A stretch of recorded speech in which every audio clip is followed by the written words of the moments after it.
Time now for the weigh-in right here on the MMA Hour. There's nothing else to start this show with than the discussion about what happened with Chas Skelly in his bout on Saturday night with Mr. Moffitt, I believe. Caught in a Darce choke, essentially, and they were doing the Three Stooges bit where one was trying to chase into the other one, and the other one was chasing himself out of it.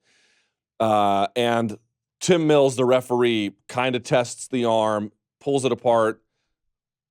Skelly can't believe it. They go and review the tape, and then the referee sticks with his really bad decision. That was the most MMA moment I'd seen in quite some time. It's like the levels of fail that you have to peel away to get to the core issue is pretty amazing. So let's peel back some of them because I think this exercise is worth doing. So definitively, let's answer the question. Was Chas Skelly wronged? The answer is incontestably. I do not care what referee Tim Mills tells you. I do not care what any other member of that Colorado Athletic Commission tries to say. There is no good argument for having looked at the instant replay and decided that the initial call was good. It's not possible. Unless you're just willfully committed to really bad standards or you have vision problems. It's either one of the two. It cannot be anything other than that. Here's basically what's so wrong about it. Couple of things. Number one, think about just how crude that test is. Is a guy's arm floppy? How floppy is it? By the way, I would encourage you to go back and watch. It's actually not that floppy. I had this shoulder surgically repaired in 2009. I am currently in physical therapy 3 days a week for this one so that I can avoid surgery. As you can see, I've got the shoulders of a grandmother. But the point being is this. I know what shoulder mobility looks like. I know what shoulder mobility looks like when someone's injured, when someone is sort of not consciously thinking about it, and when someone is totally out. It does not flop. It's loose. It doesn't really flop. So it doesn't even pass the eye test in that regard. Moreover, as I mentioned, as like a measurement of like someone's cognition or, frankly, I wouldn't say sentience exactly, but certainly someone's a measurement of someone being awake, consciousness. It's a crude measurement. It's not worthless. It can at times be helpful. It's just very limited. Now, here's the first problem. The initial call is just bad. I don't think that's necessarily all that big a problem. Look at all of these other sports. And in America, I'll just go through them. American football, American even baseball now, American basketball. You've got VAR overseas. Well, to limited degrees anyway. In soccer. Here's the point I'm trying to make. In all of those sports, it is built in with the implicit understanding that a referee getting the call right the first time is not something you can rely upon. The reality is they're going to get it wrong. So you build in these other mechanisms so that they can self-correct. People were saying things like, oh, well, the referee who made the call is now viewing his own tape. I don't really mind that so much. An extra set of eyeballs couldn't have hurt, but that's not really the issue. The issue is the lack of humility involved by referee Tim Mills in not overturning it, in looking at what is incontestably a gentleman who was not done in whatsoever, and then deciding, F it, let's just roll through with it. You have to basically believe, to go through the process that they went through, that the referees at MMA either don't make mistakes or don't make mistakes big enough to correct. So you've got this crude arm test, which is valuable but limited. You've got now this use of replay. By the way, replay is used in MMA, but once they use it, they can't go back to anything.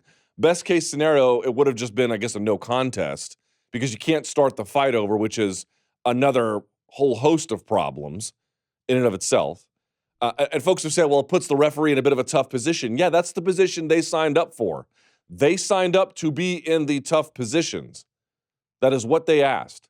Now, I would be happy to have Tim Mills on the show. I'd be happy to have anyone from the Colorado Athletic Commission. And I'll come clean here. I asked neither of them because after 12 or so years in this business, I have learned that the athletic commissions of the United States do not believe that they are accountable to anybody. They don't have to answer my email requests. They don't have to pick up my phone calls. They don't have to come and talk about it. Maybe even Tim Mills wants to. Sometimes referees want to, and the Athletic Commission will prevent them from doing that. That's another problem that you run into all the time. So I don't know what the truth is there. Here's what I know. I guarantee you they won't.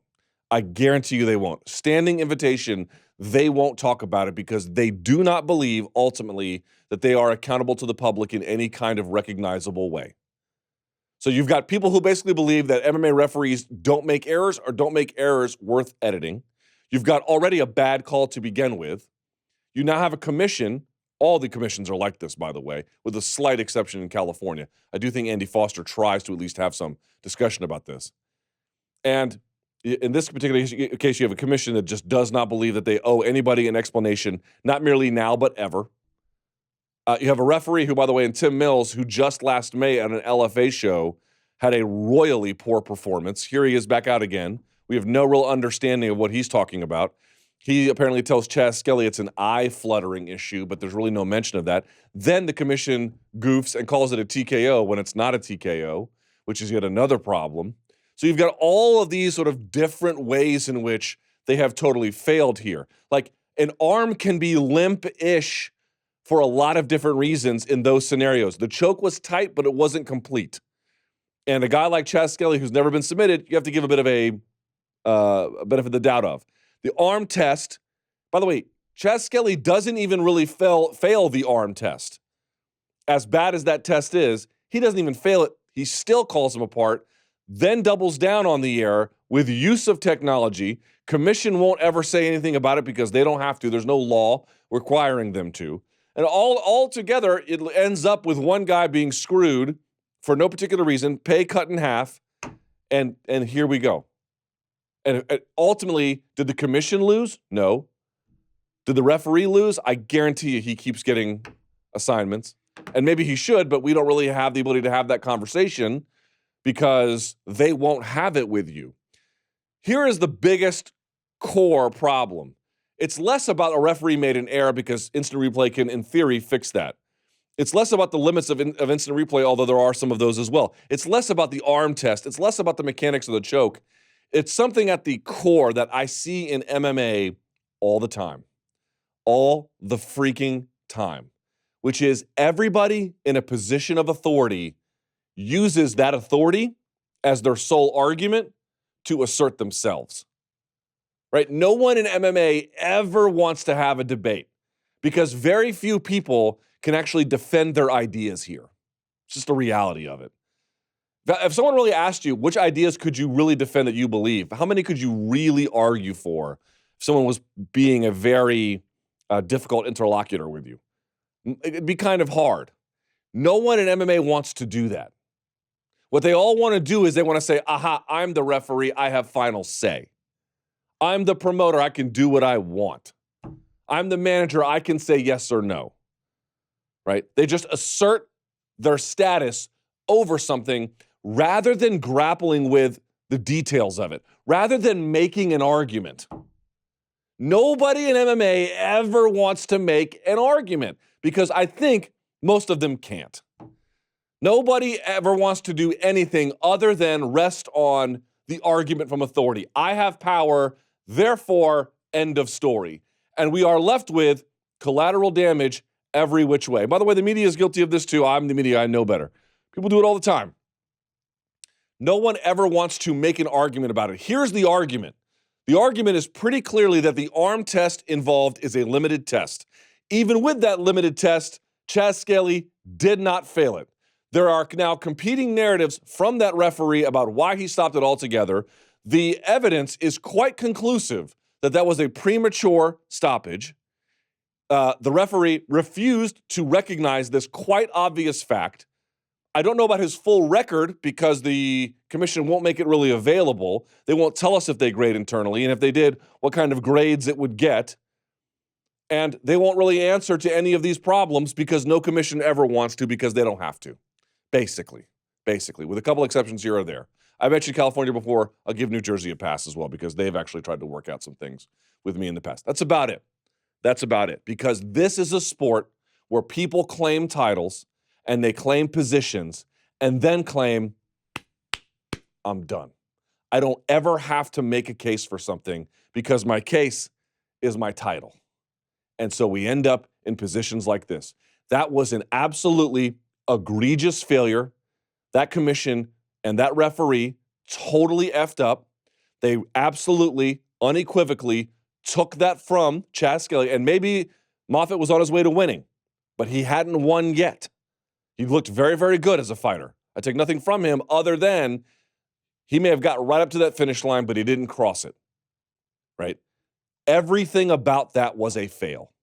Everything about that was a fail. And when given the option, they still decided to back it.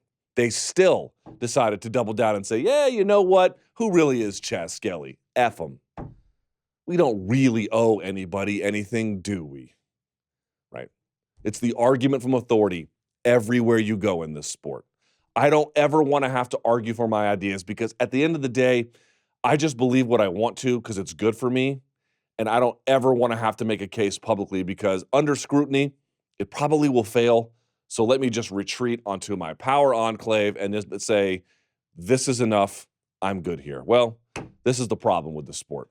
Learn to make arguments. Learn to actually stand on the value of your ideas. If your guy made a call and it's good, justify it. Open invitation to any athletic commission who wants to come on here and debate these ideas now and forever. So long as I sit in this chair, commission members are going to be welcome to come here. Watch how many come through.